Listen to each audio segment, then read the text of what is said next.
안녕하세요. 최근에 이세돌 인생의 수익기라는 책을 읽었습니다.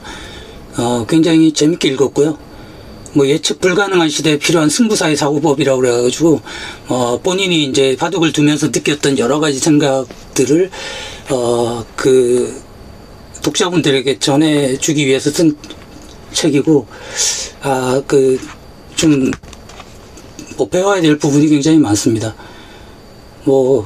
이세돌 기사 좋아하시는 분들은 한번 읽어보시면 좋을 것 같고요. 근데 딱히 이 책을 말씀드리려고 하는 건 아니고, AI 시대에 보면 이세돌 기사하면 바둑 팬들에게는 굉장히 천재 기사로 알려져 있고, 잘 아시겠지만, 바둑 팬이 아닌 분들에게도 많이 이제, 각인이 된 부분이 이제, 알파고와의 승부, 세계적인 승부에서 이세돌 기사가 1승 4패를 치면서 그 사람들에게 굉장한 이제 충격을 줬던, 본인도 그때만 해도 인공지능에게 진다는 생각은 도저히 못했다 이렇게 얘기하기도 하고, 주변에서도 놀리듯이 야 이거 이세돌 기사가 너무 날로 이제 상금을 먹는 거 아니냐 이렇게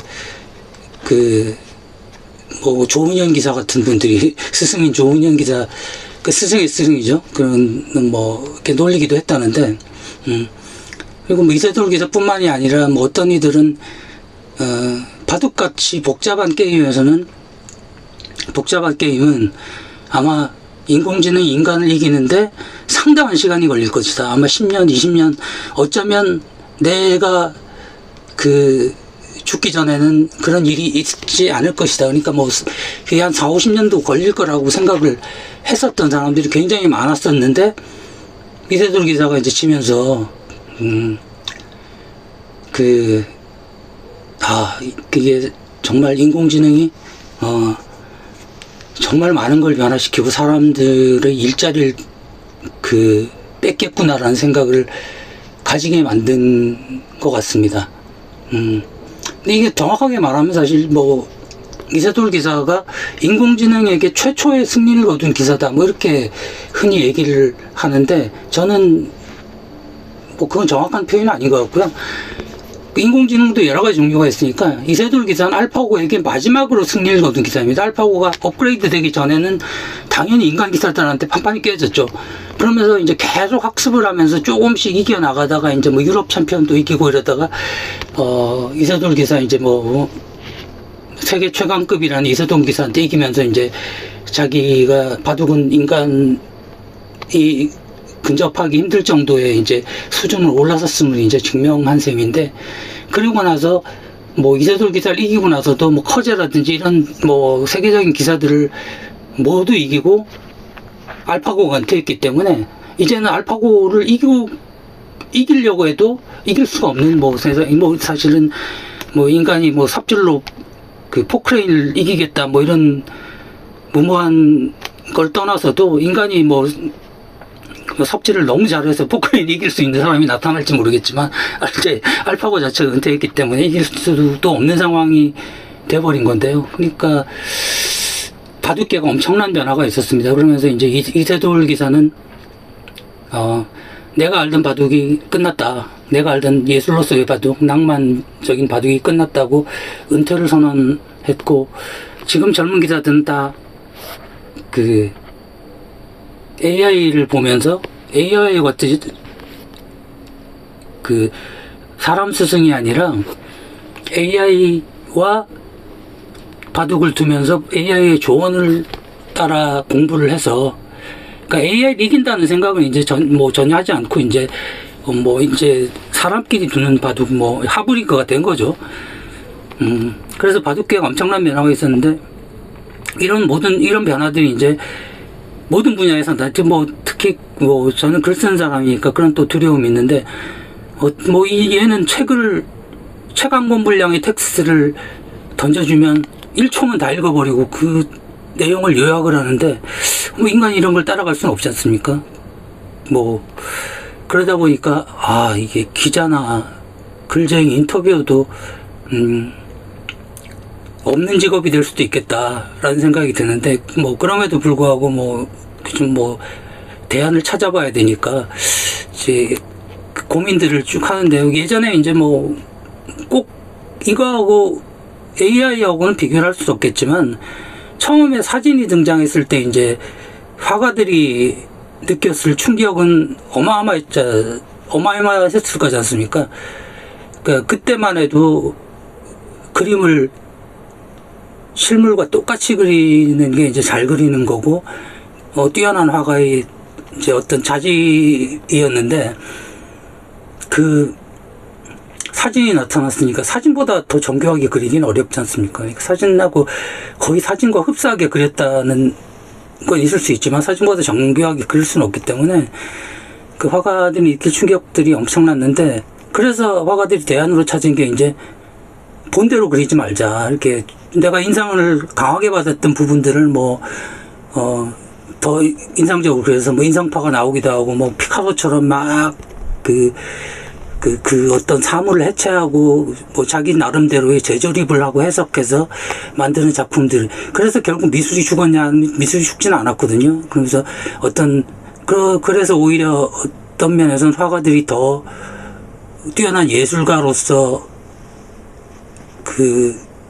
올라설 수 있었고, 더 대접을 받고, 그림값도 더 올랐죠. 그러니까 뭐 고흐나 피카소의 그림은 엄청나게 비싸지 않습니까? 그런 것처럼 인간도 이제 어떤 그런 창의력이 필요한 그 시대가 되는 거 좀 같다는 생각이 들고요.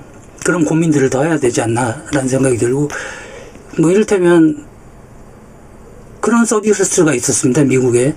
그 여성들에게, 여성들이 자기가 좋아하는 취향의 옷을 쭉 이제 골라가지고 내 취향은 이렇습니다라고 이제 알려주면 그 중에서 그 취향에 가깝다고 생각되는 옷을 5벌을 보내줍니다.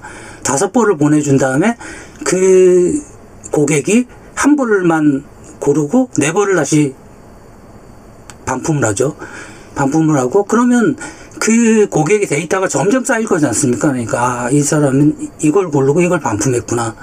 그래서 이제 이 데이터가 쌓이니까 이 사람의 취향에 좀 더 가까워질 수 있다라고 생각했는데, 그 서비스 오래 가지 못했습니다. 왜냐하면 이거는 오히려 바둑보다 더 변수가 많았거든요. 여성들이 옷을 고르는 데는, 골라서 입는 데는 그날의 날씨라든지 어떤 기분, 뭐 어떤 장소를 가느냐, 어떤 만남을 가지느냐, 뭐 이런 모든 변수를 다 고려해야 되니까 그 5벌을 갖고 이렇게 그걸 아무리 모아봤자 그 사람의 취향을 충족시켜주는데 좀 부족함이 있었던 거죠. 그런 것처럼 제가 한 30년 정도 그 영화를 만들으시던 감독님께 여쭤본 적이 있습니다. 30년 동안 어마어마한 변화가 있었습니다. 필름이 없어지고 점점 더 기계화되고 사람 이렇게 여러 가지 변화가 있었는데, 그래서 그 질문을 굉장히 많이 받았을 것 아닙니까? 이렇게 그런 변화에 어떻게 적응하셨습니까? 라는 질문을 많이 받았을 텐데, 그래서 저는 오히려 30년 동안 하셨는데 변하지 않은 것과 앞으로도 변하지 않는다고 생각하는 건 뭐라고 생각하십니까? 라고 여쭤봤더니 이런 질문 처음 받아봤다 이렇게 말씀하시면서, 저는 그런 질문 많이 받아보셨을 줄 알았는데 그렇게 말씀하시면서 어떤 질문보다 깊이 고민하시더라고요. 그래서 좀 고민을 하시더니 인간을 깊이 이해하고 인간을 어떻게 표현할 것인가를 고민해서 영화를 만드는 것은 변하지 않을 것 같다. 그런 영화만이 살아남을 것 같다. 이렇게 말씀하시더라고요. 그러니까 인공지능 시대일수록 우리가 인공지능을 잘 활용하되 오히려 더 인간이라는 건 자꾸 인공지능의 어떤 기능과 인간을 비교해가지고 그러다 보면 인간이 어떻게 보면 더 열등한 존재로 인식될 수밖에 없는데, 그렇기 때문에 도대체 인간이라는 건 어떤 존재이고 어떤 마음을 가지고 살고 있으면